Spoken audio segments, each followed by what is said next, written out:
தொடங்குவோம். அதுக்கு முதல்ல ஒரு பேனை அடுப்பில் வச்சு அதில் 1 டேபிள் ஸ்பூன் பட்டர் சேர்த்துக்கொள்ளுவோம்.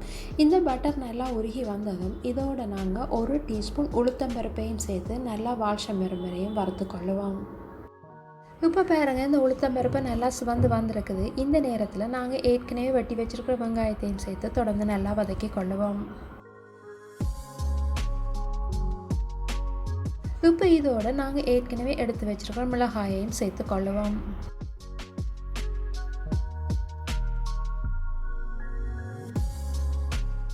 இதோட நான் டேஸ்ட்டுக்காக கொஞ்சம் கறிவேப்பிலையும் சேர்த்துக்கொள்கிறேன்.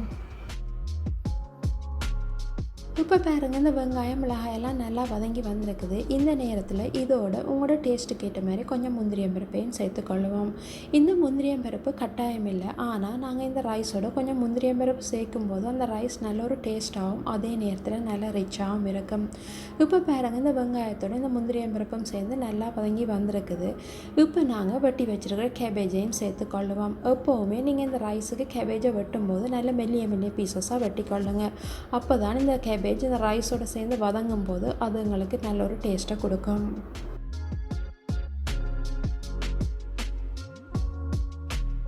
இப்போ இதோட ஒரு 1/4 டீஸ்பூன் மஞ்சள் தூளும் அதோட உங்களோட டேஸ்ட்டுக்கு ஏற்ற மாதிரி உப்பையும் சேர்த்து நல்லா மிக்ஸ் பண்ணி கொள்ளுவோம்.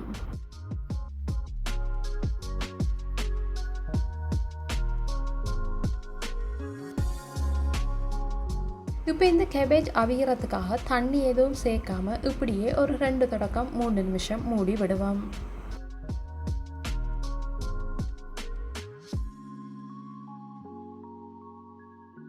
இப்போ பாருங்க, இந்த கேபேஜ் ஒரு 3/4 பதத்துக்கு வெந்து வந்திருக்குது. எப்போவுமே நீங்கள் இந்த கேபேஜை குக் பண்ணும்போது கூடுதலாக குக் பண்ணாமல் இவ்வாறு நடுத்தர பதத்துக்கு எடுத்துக்கொள்ளுங்க.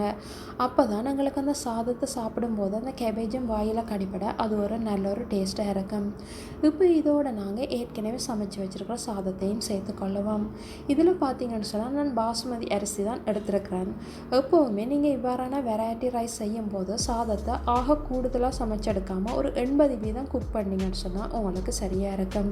ஒருவேளை நீங்கள் ரைஸ் குக்கரில் சமைக்கிறதா இருந்தால் வளமையாக எடுக்கிற தண்ணியை விட கொஞ்சம் குறைவாக தண்ணியை எடுத்துக்கொள்ளுங்க.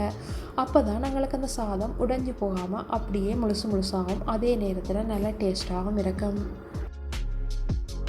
இப்போ இதோட நான் கொஞ்சமாக அரோமேட்டும் சேர்த்துக்கொள்கிறேன். இது கட்டாயம் இல்லை, உங்களுக்கு விருப்பம்னு சொன்னால் நீங்களும் சேர்த்துக்கொள்ளலாம், இல்லைன்னு சொன்னால் இது சேர்க்காமலும் செய்து கொள்ளலாம். இப்போ பாருங்கள், இந்த கேபேஜோட இந்த பாஸ்மதி ரைஸும் சேர்ந்து பார்க்குறதுக்கு நல்லா கலர்ஃபுல்லாகவும் அதே நேரத்தில் நல்ல டேஸ்ட்டாகவும் வந்திருக்குது.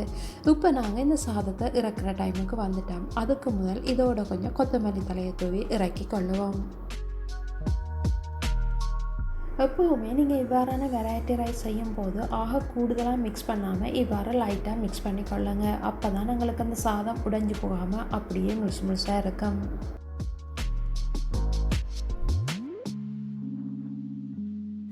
இப்போ பாருங்கள், எங்களோட கேபேஜ் ரைஸ் ரெடி ஆகிட்டுது. இதில் நாங்கள் சேர்த்துருக்கிற முந்திரியம் பருப்பு உளுத்தம்பருப்பு எல்லாம் சேர்ந்து நல்லா வாஷமாகவும் அதோட நல்லா கலர்ஃபுல்லாகவும் நல்ல டேஸ்ட்டாகவும் வந்திருக்குது. இந்த ரைஸை பொறுத்தவரையில் உங்களுக்கு சைட் டிஷ்ஷு எதுவுமே தேவைப்படாது.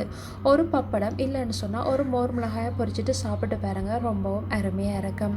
இந்த ரைஸை நீங்கள் ஸ்கூலுக்கு அல்லது வேலைக்கு போகிறவங்களுக்கு ஒரு டிஃபன் பாக்ஸில் போட்டு கொடுத்து பாருங்கள். அன்றைய நாள் முழுவதும் அவங்களுக்கு ஒரு நல்ல ஒரு புத்துணர்ச்சியாகவும் அதே நேரத்தில் நல்ல ஆரோக்கியமாகவும் இருக்கும்.